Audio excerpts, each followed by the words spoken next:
Our dad told us all these stories about growing up here. Big good one here. Eventually we will like, subscribe, share, comment, all that good stuff. Help promote and rank up my channel. So we're going to be reviewing Superman Lois episode 1. Now I wasn't going to actually review this, but... Tell you it sucks? Actually, I think he kind of loved it. I wanted to review this for both sides of the audience. Those that like and those that hate CW Arrowverse DC superhero shows. We came here as a family. Or are just off-put by them because of their transparent politics injected into storylines and dialogue. If you like these shows for their politics, low-tier budgets, or soap opera-like antics, as of right now, this one may not be for you. It's too dangerous for them to know. It's more dangerous if they don't. Alright, so this show feels like a continuation to shows like Smallville, in that Lois and Clark, The New Adventures of Superman, that starred Dean Cain and Terry Hatcher.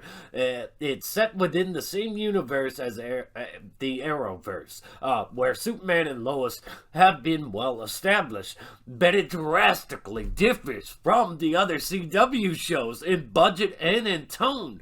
It is free from the kind of overbearing ideology, in-your-face politics of Supergirl, where these characters actually started. It's almost like a reboot with the same actors on board. Maybe they were told to tone it down, walk it back, handle with caution and care, because alienating a strong portion of your audience hasn't been good for strong ratings. This is gonna keep my family together.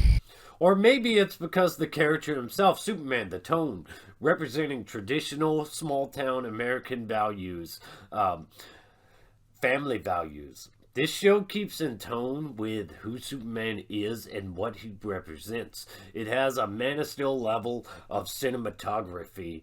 No, we've seen Superman before. We've seen him. Supergirl, Arrow, Flash, all those shows...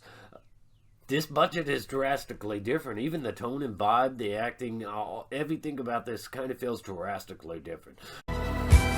You're Superman? And one of the things that were really cool about this is they had Superman in his classic cartoon costume, and they did that Action Comics #1 moment with the car and everything. That really cool, really good stuff right there. The world will always need Superman. I enjoyed the family dynamic, most notably the relationship between the brothers, and Clark questioning how good of a father he is as he struggles to be there for the entire world and his kids with lives at stake. The way certain things have to take priority had him in some Spider-Man level damned if you do, damned if you don't situations, and that was great. I can't just abandon the world. Really, this episode didn't invoke any strong feelings with me, though, because my guard's still up. I'm approaching with caution. I don't want to get my hopes up or set my expectations too high. This is only one episode after all. Also, on that note, Lois's character was pretty bland, needs much more to be desired moving into the future. Right now, this family needs you more. And some of the other negatives for me, it does feel like the narrative forced certain characters to overreact to certain things, particularly the sons of Lois and Clark, and there is some melodramatic CW stuff. You were gone! You lied to me! You both did! A bonding scene between two teens over mental health stuff that just didn't really work for me. And there's a comment from a character to Lois about reporters and their fake news.